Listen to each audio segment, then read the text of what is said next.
కాప్రా చెరువు. ఒకప్పుడు సికింద్రాబాద్ నగరం ఇంకా నగరం కాలేదు. అది ఒక పెద్ద ఊరు. ఆ ఊరి అంచున కాప్రా అనే ఒక చిన్న పల్లెటూరుండేది. ఆ పల్లెకు హృదయం లాంటిది ఒక చెరువు. పేరు కాప్రా చెరువు, ఓర చెరువు అని కూడా పిలుస్తారు. హైదరాబాద్ సికింద్రాబాద్ సమీపంలోని కాప్రా సైనిక్పురి ప్రాంతంలో ఉంది. ఇది కుతుబ్ షాహీ వంశానికి చెందిన 3వ సుల్తాన్ ఇబ్రహీం కులీ కుతుబ్ షా 1575వ సంవత్సరంలో సుమారు 128 ఎకరాల విస్తీర్ణంలో కాప్రా చెరువును నిర్మించారు. వసంతకాలం వచ్చినప్పుడు ఆ చెరువు నీరు నీలి ఆకాశాన్ని తనలోకి లాక్కొని నేను ఆకాశం కంటే కూడా అందంగా ఉన్నాను అని నవ్వేది. 100 ఎకరాలు విస్తరించిన ఆ జలాశయం చుట్టూ గుబురు చెట్లు, తాటి చెట్లు, మామిడి తోపులు, ఎన్నో రకాల పక్షులు, బుగ్గులు, కొంగలు, బాతులు, ఎండ్లకోడులు. సాయంత్రం వేళ అవి ఒకేసారి ఎగిరి వెళితే ఆకాశం నల్లగా మారిపోయేది. కాప్రా చెరువు కేవలం నీటి మడుగు కాదు, అది జీవనాధారం. రైతుల పొలాల నుంచి మొదలుకొని పశువులకు, పక్షుల దాకా అందరి దాహం, అందరి ఆశలు తీర్చే కల్పతరువు. అందరి పంటలు ఆ చెరువు మీదే ఆధారపడి ఉండేవి. బతుకమ్మ వచ్చినప్పుడు ఊరి మహిళలు చెరువుగట్టును పూలతో నింపేవారు. రంగురంగుల ముగ్గులు వేసి గౌరమ్మను సాగనంపేవారు. చెరువు అలలు అప్పుడు ఆనందంతో ఉప్పొంగిపోయేవి. ఈ చెరువు మన తల్లి అని ప్రతి ఒక్కరూ తమ బిడ్డలకు వారసత్వ సంపదగా పరిచయం చేసేవారు. కాప్రా చెరువుగట్టు కింద కట్టమైసమ్మ తల్లి అంటే కొంగు బంగారమే. కాప్రా చెరువులో శుద్ధి చేసుకుని కట్టమైసమ్మకు మొక్కుకుంటే కోరిన కోరికలు తీరుతాయని భక్తులు నమ్మేవారు.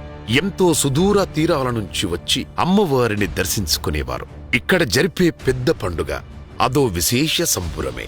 10 ఏండ్లకొక్కసారి జరిగే పెద్ద పండుగ నాడు చుట్టుపక్కల జనమంతా ఇక్కడికి వచ్చేవారు. అదో జన జాతర.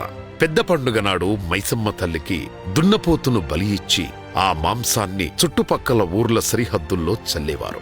ఇలా చేస్తే ఆ గ్రామాలను దుష్టశక్తుల నుంచి, రోగాల నుంచి అమ్మవారు కాపాడుతుందని జనం విశ్వసించేవారు. కాప్రా చెరువు పరిసర ప్రాంతమంటే జీవ వైవిధ్యం సమృద్ధిగా ఉండేది. స్వచ్ఛమైన నీరు, సమతుల్య ఇకోసిస్టంతో ఒక జీవన ఉద్యానవనంలా ఉండేది.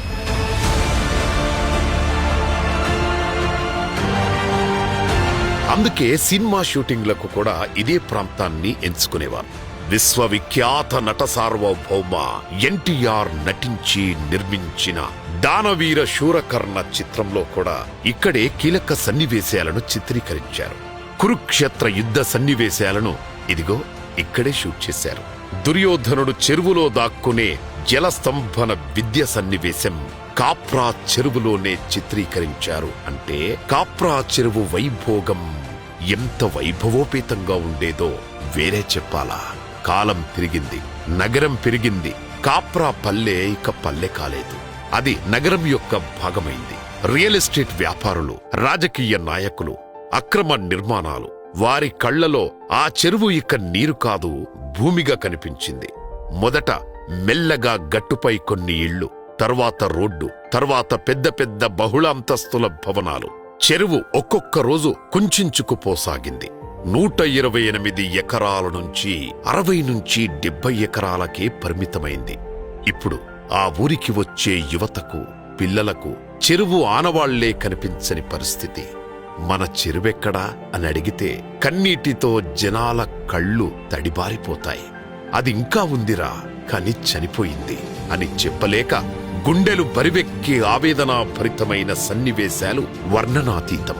ఒకప్పుడు స్వచ్ఛమైన నీటిలో ఈత కొట్టిన చోట ఇప్పుడు నల్లటి మురుగునీరు, ప్లాస్టిక్ సంచులు, వినాయకుడి విగ్రహాల శేషాలు చూసి నాటి జలదృశ్యాలు గుర్తుకు వచ్చి వేదన పడని మనస్సుండదు. పక్షులు లేవు, వాటి స్థానంలో కాకులు, రాబందులే కనిపిస్తున్నాయి.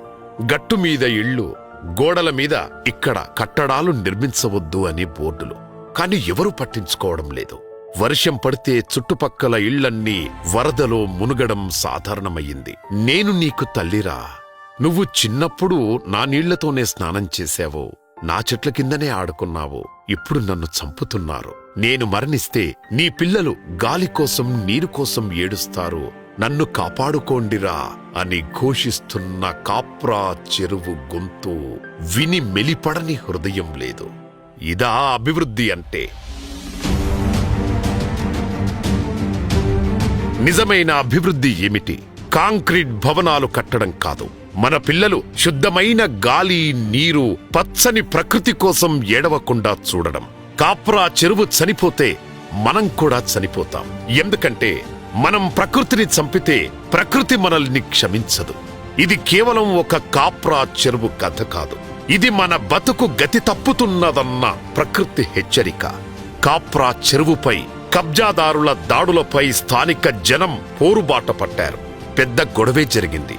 దీంతో 2003లోనే కాప్రా చెరువు పునరుద్ధరణ కోసం అప్పటి టీడీపీ సర్కార్ హయాంలోనే నిధులు మంజూరయ్యాయి. కానీ ఒక్క రూపాయి కూడా ఖర్చు పెట్టలేదు. అభివృద్ధి జరగలేదు. 2010 దాకా కాప్రా చెరువు కబ్జాలు యథేచ్ఛగా జరిగాయి. దీంతో మరోసారి కాప్రా ప్రజలు ఉద్యమ బాట పట్టారు. ఈ పోరాటంలో బండారి కుటుంబం కీలక పాత్ర పోషించింది.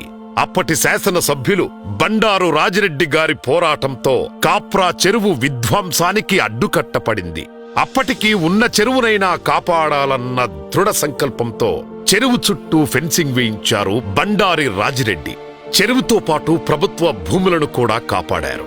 ఆ తర్వాత 2015, 2016లో కేసీఆర్ సర్కార్ మరో 9 కోట్లు కేటాయించింది. చెరువు పునరుద్ధరణ పనులు చేయించింది. బండారి కుటుంబం పోరాటంతో కాప్రా చెరువు కబ్జాకు అడ్డుకట్టపడినా చెరువు విధ్వంసం మాత్రం ఆగలేదు. చుట్టుపక్కల కాలనీల నుంచి సీవేజ్, గార్బేజ్, ప్లాస్టిక్, గణేశ విగ్రహాల మట్టి, పాప్, రసాయనాలు చెరువు నీటిలోన కలిసేవి. గుర్రపు డెక్క పెరిగిపోవడం, వాటర్లో ఆక్సిజన్ తగ్గడంతో చెరువులో చేపలు, జీవరాశులు చనిపోయాయి. ఒకనాడు మహా జలనిధిగా వెలుగొందిన కాప్రా చెరువు మురికి కూపంలా మారింది. దీంతో మరోసారి బండారి కుటుంబం ఆ బాధ్యతను భుజాలకెత్తుకుంది. ఉప్పల్ శాసనసభ్యులు బండారి లక్ష్మారెడ్డి కాప్రా చెరువు పరిరక్షణకు నడుం కట్టారు. ప్రజా పోరాటాలకు మార్గదర్శిగా మారారు. కాప్రా చెరువుతో పాటు స్థానిక జలవనరులను కాపాడాలంటూ అసెంబ్లీలో సైతం గళం వినిపించారు.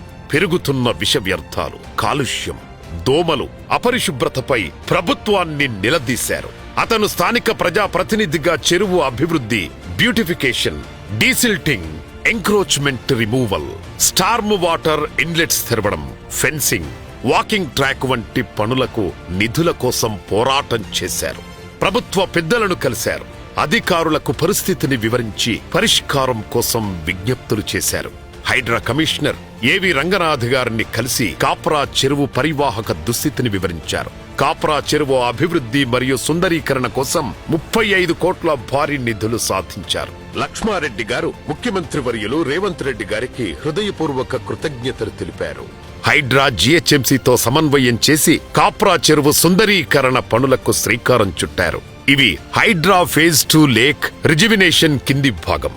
మొత్తంగా కాప్రా చెరువు మళ్లీ మంచినీటి చెరువుగా పునర్వైభవం పొందనుంది. కాలుష్యంతో దెబ్బతిన్న చెరువు ఇప్పుడు లక్ష్మారెడ్డి గారి చొరవతో మరింత పునరుద్ధరణ దశలోకి వచ్చింది.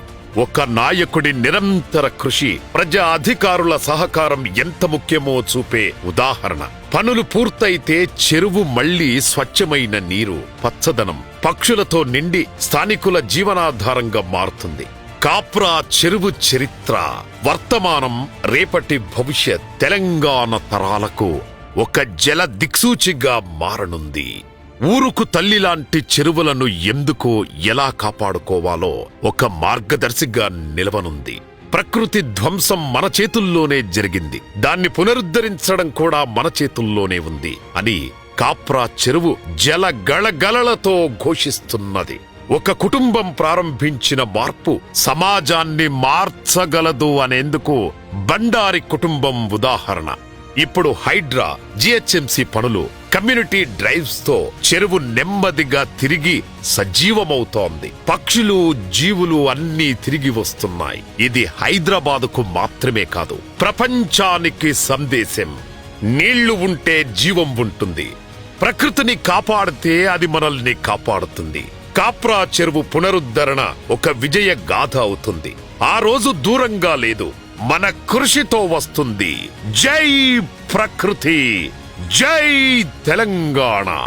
అన్నా, మీకోసం కాదు, ప్రజల కోసం మీరు పోరాడుతున్నంత వరకు ఉప్పల్ గడ్డ మీ వెంటే గట్టిగా నిలుస్తుంది లచ్చన్న.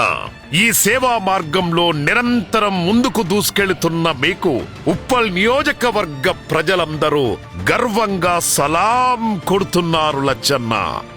మనుషులందరూ పుడతారు, కానీ కొందరే అందరి కోసం పుడతారు లచ్చన్న. ఇక్కడున్న వేలాది మంది సమక్షంలో మా అందరి గట్టి గట్టి కరతాళ ధ్వనులతో మీకు హృదయపూర్వకంగా అభినందనలు తెలియజేస్తున్నాం లచ్చన్న. జయ హో లచ్చన్న, జై తెలంగాణ, జై ప్రకృతి, సేవ్ కాప్రా చెరువు.